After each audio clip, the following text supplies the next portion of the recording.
Hey folks. So Laura Tempest Zakroff here again with 6 Minutes of Witchcraft. Oh, set the timer.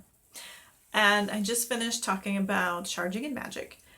And I got to thinking that there is a concept that I wanted to expand upon. And I had mentioned that the human body sucks as a battery, but makes an excellent conduit.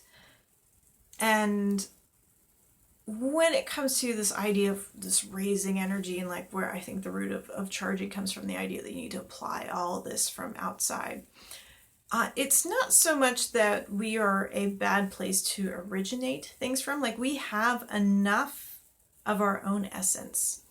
And when we do spell work that involves sympathetic magic, we are working in harmony or coordination with those other spirits, with the elements, with whatever objects that we're working with, right?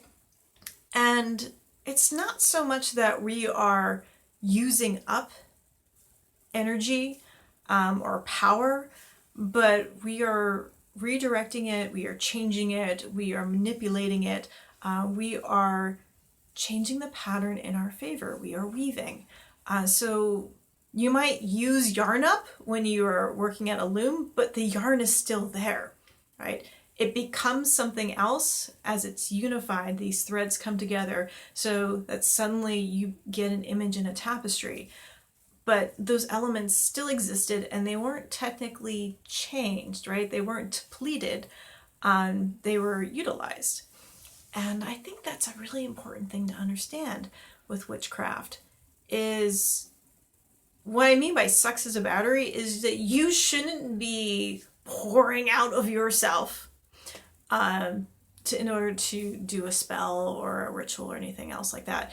And depleting these other objects, right? The idea that a crystal is still holding its shape unless you have smattered it into pieces and ground it down to things.